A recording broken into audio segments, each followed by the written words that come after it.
When you earn your degree online at Arizona State University, you get everything the nation's most innovative university has to offer. The same internationally recognized faculty, the same nationally ranked programs, the same degree. Learn more at asuonline.asu.edu.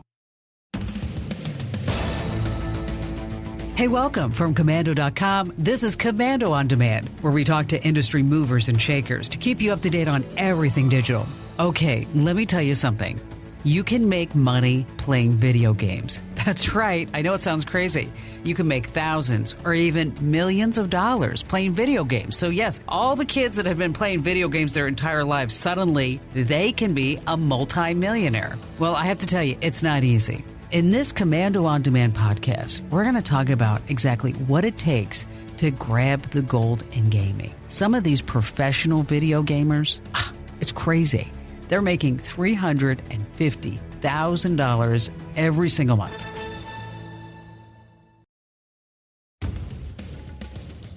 Now, when I started working when I was 13, my first job was doing the paper route. And we're working right now, grafting. Working hard or hardly working? Hard. When I was in high school, I actually managed to make over $100,000 playing this game. And honestly, I encourage everyone to do that. All the kids out there, you can't just drop everything and focus on playing video games for a living. I've mowed lawns, and I never had a 9 to 5. All right, so you're probably sitting there saying, make money playing video games? Kim, how is that even possible?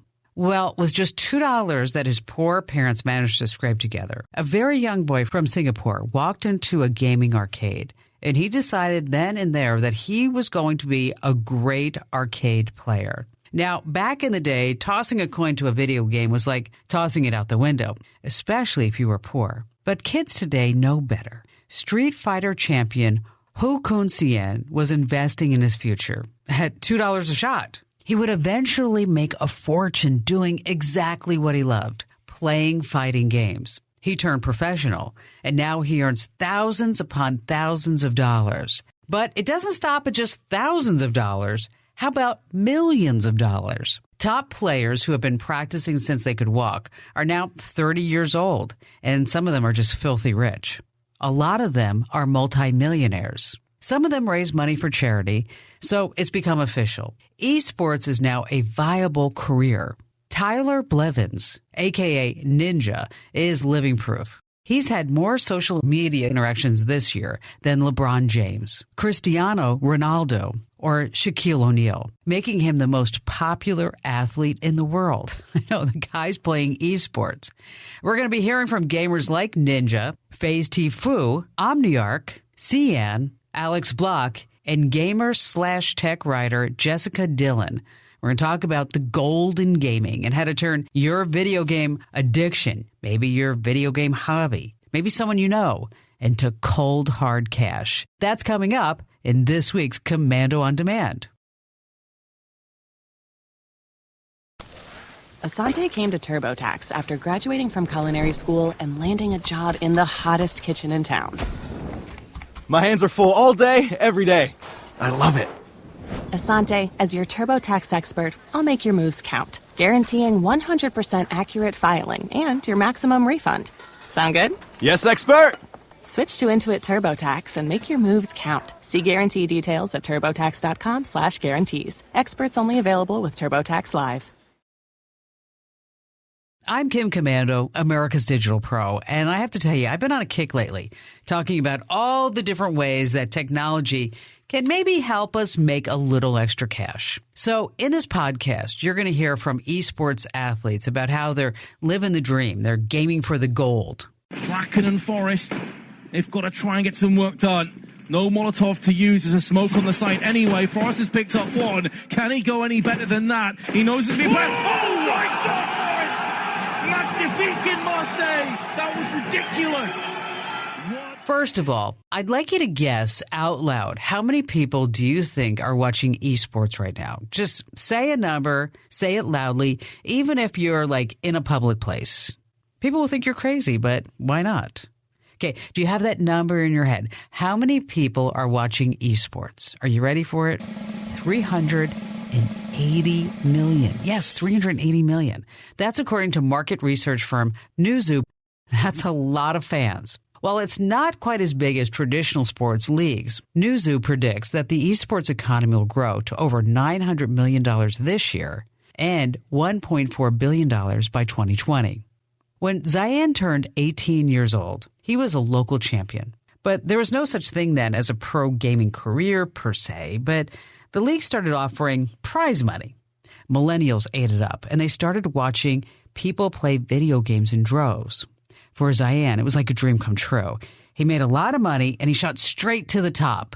A lot of players share that dream nowadays, and here's why. Just last August, the prize pool for the International 2018 tournament for the game Dota 2 was $25.5 million. Jeez, from playing video games. Who would have thought? 15 million people actually watched the final rounds. My point is this. Gaming is mega monolith. Top-level players have become more than just rock stars. They are truly the gods of this gaming community. He's a madman, a scientist, and a sharpshooter as Rops goes down. Chris J, what can you do, my friend? What have you got? Can you get something done here? Chris J, a proficient AWPer in his own right, but JKS and the man himself, Nifty, coming alive.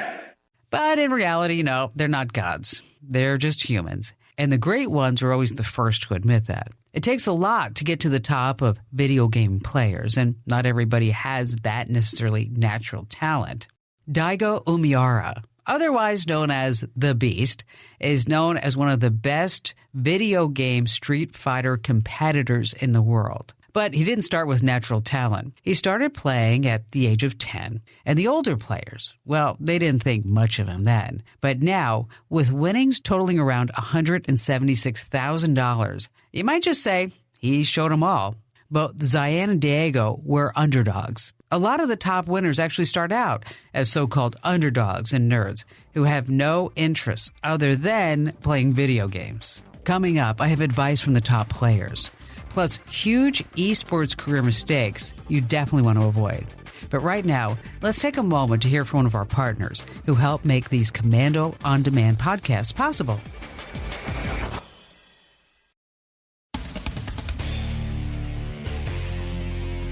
All right, welcome back.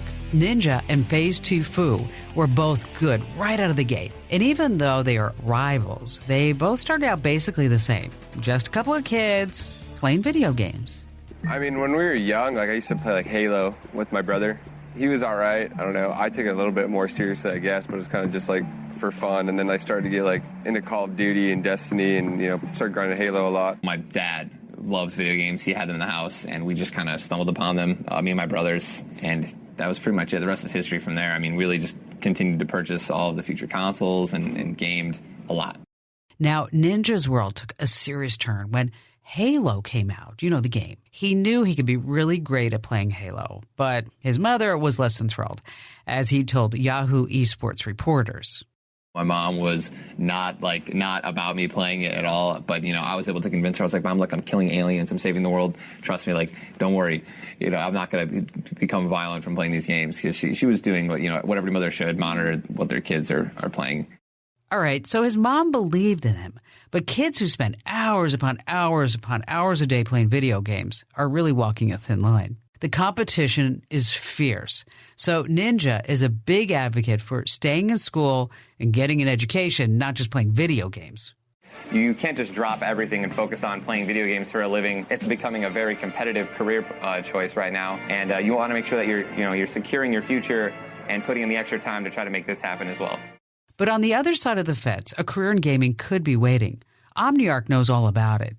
He's a gameplay commentator who specializes in the game Black Ops. The gaming niche and the esports niche, these things are blowing up. They've been huge for a couple of years now, but they're getting even bigger. There's actually a headline the other day that said the Luxor Hotel in Las Vegas was actually converting their nightclub into a flagship esports gaming venue. That is huge. Like big cities are actually investing. Companies are investing in having big esports arenas to pull in, a ton of actual people from around the world. having big, places where people can go to meet up for events or for, just anything like that. So, getting in now is a really great place to be. Again, he does it with a third coming in. And there's that quad kill. Welcome to the Motorsport Apocalypse. They're one round away from making it to the semifinals. If you really want to get good at playing video games, you can pretty much forget all about a social life. Gaming takes hours and hours of practice. About 12 to 16 hours a day on average. When you turn pro, it's even more so. Conrad Tobin, otherwise known as Ranners, is a pro FIFA 19 player. That's a soccer video game, by the way. He actually shares a house with other players and a coach. In order to stay ahead of his opponents, he actually practices the game physically. That's right, running drills and free kicks and going to the gym. He's a huge advocate for keeping his body and his mind healthy. And guess how many hours he practices? 16 hours a day, he told CNBC. Life is definitely not a disco for the pros. If you want to make hundreds of thousands of dollars, you got to give up a lot. But it can be done. Faze Tufu remembers when his hobby suddenly became his career. Once I started to get really good at Destiny and I got partnered on Twitch and started making a little bit of money off of YouTube, speedrunning and doing whatever, that's when I really realized that this is it. But I don't think it was really until Fortnite came out where stuff really started start blowing up. But it didn't happen overnight. I have a background in battle royales already. So I've been playing BRs for, a year or two, and then I started playing PUBG, and then another battle royale came out called Fortnite, and it was pretty easy after that.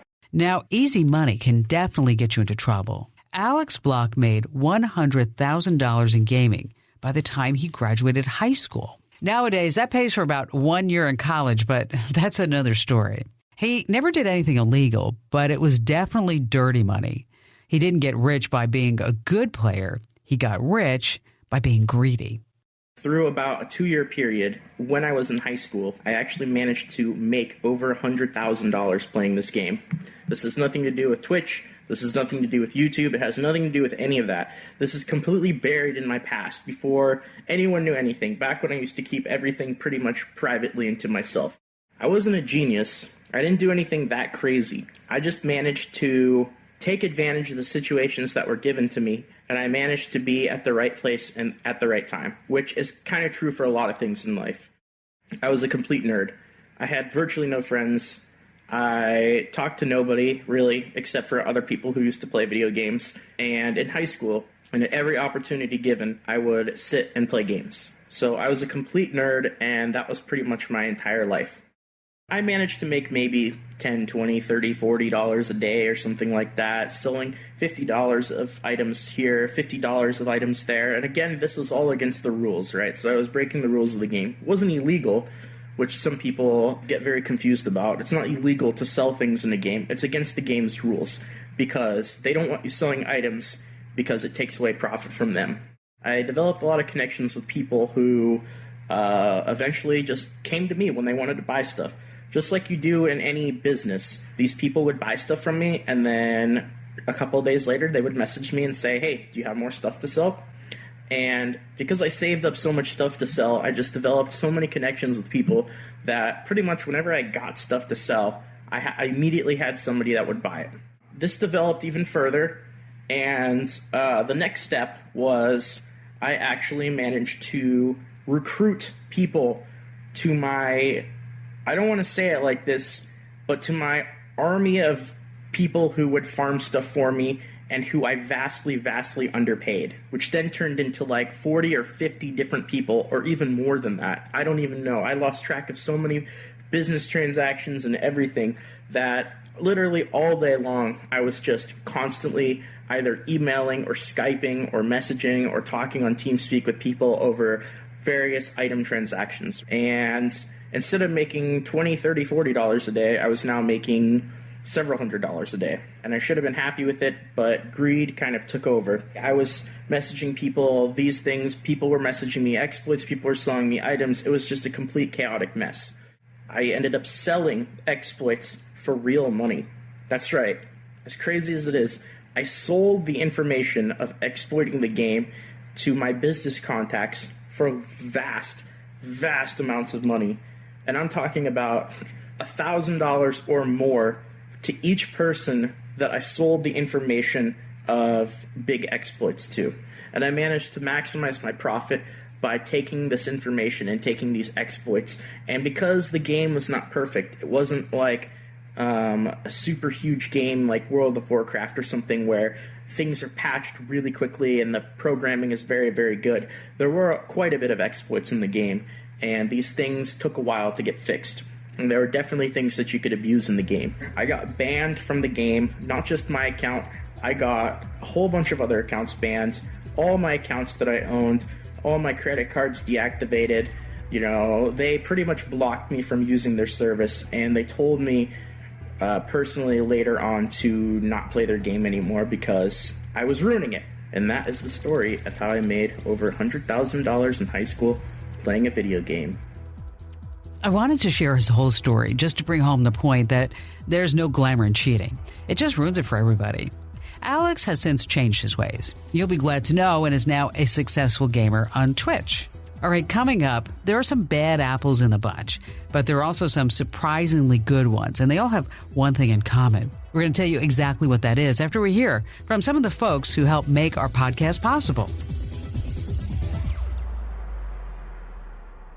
When you download the Kroger app, you have easy access to savings every day. Get the most out of weekly sales and receive personalized coupons to save on your favorite items, all while earning 1 fuel point for every $1 spent. Kroger makes it easy to save while you shop, whether it's in-store or online, so you get the most value out of every trip, every time. Download the Kroger app now to save big on your next purchase. Kroger, fresh for everyone. Must have a digital account to redeem offers. Restrictions may apply. See site for details.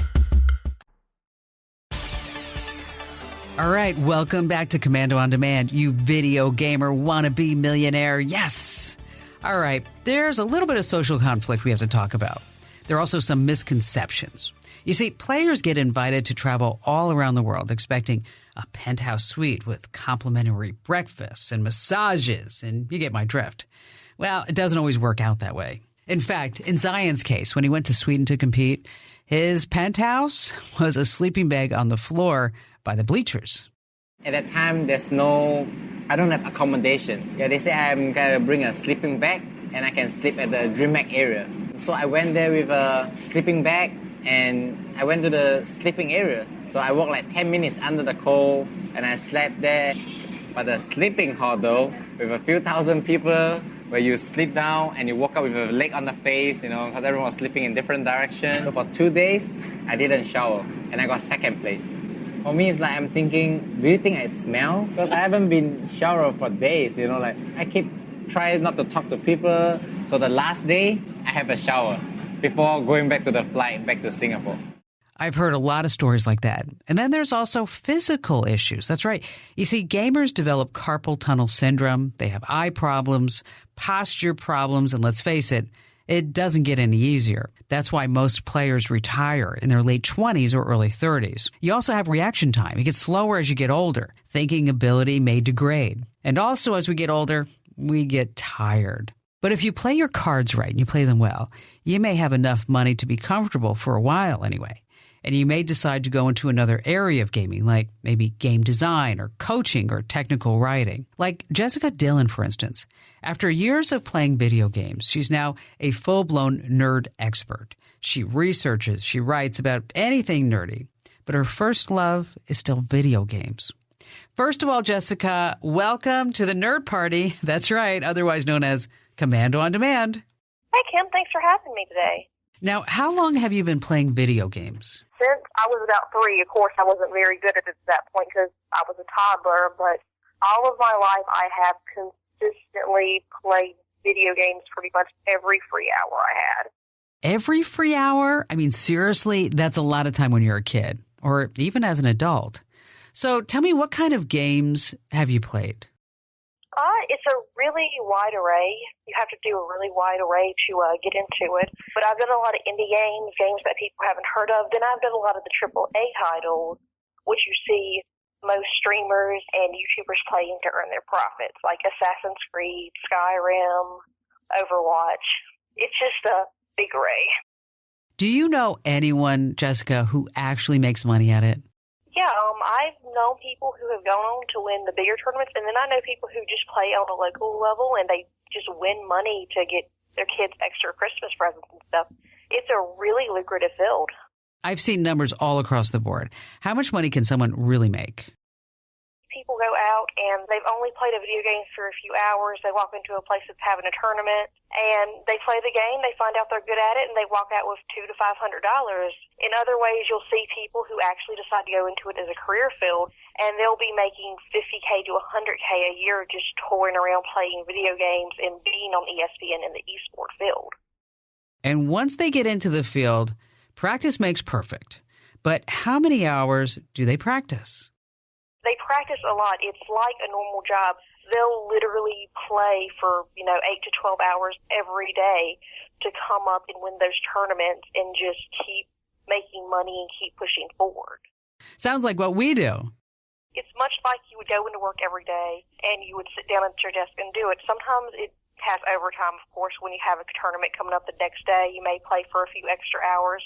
But it's, in a way, like an office job. You're sitting there and you're doing your work constantly. Yeah, I totally get it. If I have a radio show coming up, I do whatever it takes to do it right and get it out. Sometimes, well, not sometimes. I mean, all the time it means working overtime. The prep that I do for just one show is amazing. I mean, a lot of people think I just walk into the studio and just start talking. All right. It's probably the same with esports. You just don't sit down and play until you get good at it. There's a little bit more to it. You see a lot of strategy go into it. There's a lot of times you're going to have to sit back and you may have to write on paper, and you have to figure out exactly what's happening in that moment and what you can do to better prepare for it so you win the tournament and overcome your opponent. Okay, let's say that I'm just starting out. Where can I go to start practicing? Well, first off, if you're looking to practice somewhere before you start putting yourself in the public eye, most cities, even smaller ones, will have local tournaments you can go through with the fighting games like Tekken or Smash Brothers. You can go there, you can play a few rounds, you can get good against people who are at the local level. After that, you can start to open up either a YouTube channel or a Twitch channel, whichever one you prefer, and you can start to broadcast to a bigger viewer base. Let's say I'm on a budget, meaning I don't have any money whatsoever. I'm broke. What then? If you don't have a lot of money, most consoles like the Xbox One and PS4 actually have a share option that will stream the game to you for free. And if you have a Kinect or a PlayStation camera, they can show your face. In speaking with these players, I was really surprised how nice they are. I mean, it seems like a lot of the esports players, they really want to help people. Like it's their ultimate goal. The gamers themselves, they have been incredibly generous. We have seen time and time again people like Ninja run campaigns where they raise thousands of dollars for charities, and it's simply amazing what they've done for, these kids and disabled people and just all types of people in the world that need help. And of course, there's the other side of the coin. There are the greedy ones. Oh, yeah, there's going to be selfish people no matter where you look in the world, but the gaming community as a whole is just as good as any other community. Okay, let's move on to the tech. What do I need to get started? Number one thing you're going to need is you're going to need a good capture card. The capture card records the gameplay and makes it clear so that your viewers aren't going to be seeing any clipping or low resolution. Next, you're going to need a good camera to capture your face because you want them to be able to see you. They want to see you clearly. They want to know who's playing the games and talking to them. Next, of course, I do recommend getting some type of green screen, even if it's cheaper, to create kind of a scene behind you to pull them in more. Like a mini TV studio, I get it. Now, just briefly, tell us how to set up the green screen. You basically set it up in the background a little bit away from where you're setting, and you'll install the computer programs that work with it, and you can pretty much put any image you want on that background screen. So if you want to look like you're in a star system, or you want to just broadcast the gameplay behind you, it will make you pop out more. It will make you more interesting to the viewer because you have something going on other than your living room or your bedroom. So the audience doesn't get bored. I guess just watching someone's face for 8 hours can get really boring. I'm sure it does. Yes, Kim. It's like any movie or TV show you see. You're going to want to be engaged or pulled in by it, or you're going to get bored and walk out. And then when you're ready to start streaming on Twitch, what do you do then? You simply go to Twitch's website. You can start completely free. Twitch is completely free unless you want to go for the premium options that you pay for. Next step after Twitch, what do we do? Once you start up the Twitch account, you're going to want to set up your recording area. You'll want to be able to capture the video feed to show to your viewers about the game. You're going to want to have your camera so it's capturing your face. But the most important thing with the Twitch channel is have some way or some computer set up so you can chat with your viewers while you're playing the game. Don't just ignore your viewers. Because your viewers become your fans, and then your fans become your sponsors or your financial supporters, as it were. So there's a lot. Even if you're not working, you're still working, right? I mean, this is a full-time job. Oh, yeah, it is. There's so much interaction, and there's so many expectations on you from the people watching you. It's really strenuous. I mean, you go to bed thinking about what can I do to improve it? Did I say this wrong? It's the public eye on you, and that can go very wrong very quick if you don't know what you're doing. I kind of go through something like that. When you're in the public eye, you often question yourself, like, did I say this right? Could I have done it better? Will people be offended? I get it. So if folks want to get in touch with you, hire you to write some nerdy stuff, or help out with setting up video games, where do they go? Well, they can reach out to me at Jessica or at nerdculturejournalism.com, or they can go to my website, which is nerdculturejournalism.com, or if they want, my name on Upwork is Jessica Dillon. I'm a top freelancer there. I'm very, very easy to find. I try to get back to you within 24 to 48 hours. Hey, Jessica, it's great to speak with a fellow nerd. Yes, a girl every once in a while. Hey, thanks for being on the podcast. Oh, thank you, Kim. I love to be here, and I hope you have a great show.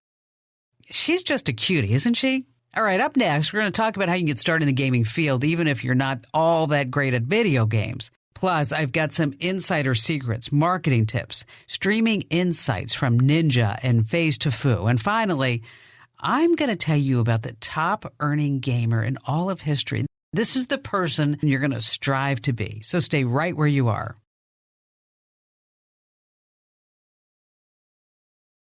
All right, let's talk about marketing. If you want to jump into gaming as a career, you have to be marketing savvy. That's just it, marketing savvy. And for that, I want you to meet Omniarch. He majored in marketing, and then he went on to a career in gaming. On this track, he's in the middle of a game, so it's a little noisy, but he did give us some excellent advice on how to market your live stream.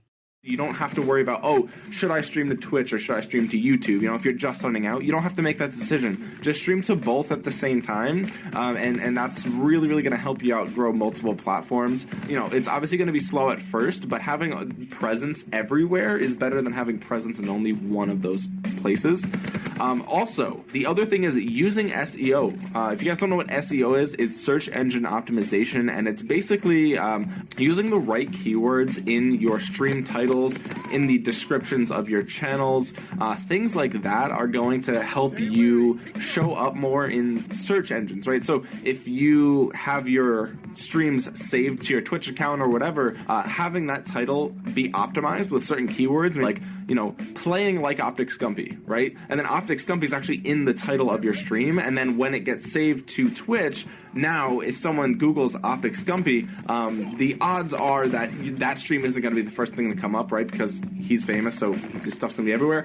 But because that keyword is in there, it's actually going to rank higher on the search engine. So doing that over and over again with different keywords that people are looking for are going to help index your Twitch channel and your YouTube channel and everything like that to show up more in Google searches, which in turn is going to drive traffic over time. It's not an overnight thing. It's not going to be quick, instantaneous, but it's definitely a little advantage that like 95% of your competition in this streaming space isn't going to know about that. So just to recap, you don't need to be a famous gamer to make money. You can live stream on video platforms like Twitch and start engaging fans. They're going to interact with you, support you, and cheer you on. When you build up to a few thousand followers, you can make about $3,000 to $5,000 a month. Now, of course, you just can't do it in your spare time. This kind of income requires a big work week. I'm talking about 40 hours. I've been partnered on Twitch for almost 3 years now, and I've been making a living off of that. It's slowed down recently, and then I started playing Fortnite, and now it's just picking back up because the game is so popular. They pay through subscriptions, which are anywhere from $5 to $10 to $25. And what that is people subscribe and they get emotes and they support your stream, and that's monthly. And you also get paid from ad revenue. Just to give you an idea of how far you can take it, Ninja has 100,000 followers and makes $350,000 every single month. My gosh, I think we're all in the wrong career. That's according to Forbes. But making that kind of money, it has some downsides. And right now, Ninja's in a bit of a career jam. I'm still right now like on the, the fence. I don't really know if I want to focus one or the other. I know that what you just said, obviously I'm going to have to go to these tournaments. It's going to take away from my stream time, going to take away from content. That also takes away from my Instagram posts of Fortnite stuff, and also my YouTube channel, and also my Twitter clips that I also tweet that gets, a bunch of interactions and mentions. Like, all of that definitely falls off when I start going to tournaments. And, if I don't win those tournaments, then like I'm not going to be able to recoup that money back. Like, it's very hard. So like right now, these online events that have been going on is just absolutely perfect, right? Any online tournament where I can stay at home, stream the entire thing, right? Gain subscribers and ad revenue and stuff like that. And then also bring in new followers. I mean, it's just a win-win to stay at home and stream. YouTube has a slightly different deal for gamers, but they have a huge draw and they have a big audience. In 2016, a gamer by the name of PewDiePie raked in $15 million courtesy of his 50 million subscribers. What crazy money, isn't it? It can be done. But just like I am so grateful for my sponsors and you, my listeners and subscribers, you're also going to need subscribers to be successful. Next year, gaming fans are expected to rise to 740 million. That's according to a report from Statista. So don't worry. Out of the 740 million people, someone out there is bound to like you. Now, if you do want to be a superstar, you're going to want to pick games that are the most popular on the international scene, like League of Legends, Counter-Strike, Global Offensive, and Dota 2. Just pick one, pick your name, and then, here's the hard part, put in hundreds or even thousands of hours practicing. That's what's going to take to go pro. You're not going to make any money for a while, too, so don't quit your day job. But if you do keep it up, you'll start to see a few dollars drop in the cup. If you do go pro, well, then you do have a real job, maybe even get a salary, like the League of Legends Championship Series. They pay each player a minimum of $75,000 a year. $75,000 is a lot of cash. And check this out. The highest earning player is a guy named Universe. He has played in over 65 tournaments and has won over $2 million combined. That's according to Statista. Even if Statista is off just a bit, I don't think it matters. The guy can retire 20 times over. He's loaded. He and his descendants are set. So let's come back down to earth. You're not a superstar yet, but you can earn extra cash in gaming while you build your expertise. You can write video game guides, for instance, or play in off-season tournaments. You can ink endorsement deals with sponsors or become a coach. Today's top coaches earn over $100,000 a year. I remember years ago, the people who hung out in arcades were kind of like people who had nothing better to do. I'm sure if you asked Ninja, Omniarch, or any of the others, they would say that there's simply nothing better to do. There's gold in gaming, there's cash for sure. So if that's your thing, you might as well dig for it, right? Just remember not to forget your fans, your sponsors, and your friends and family. Your success and mine are built on the foundation of those who love and support us. So when you're grinding away at that game of life, don't forget to take some time and love on the people who are there for you. Hey, thanks for listening. And did you know that every time you like or share one of my podcasts, our ratings actually go up? It's a totally free way that you can show your support of what we do. Plus, it would make my day right now. So if you love this podcast, and if you know somebody's into gaming, send it along. Do me a favor and share it with your family members and friends.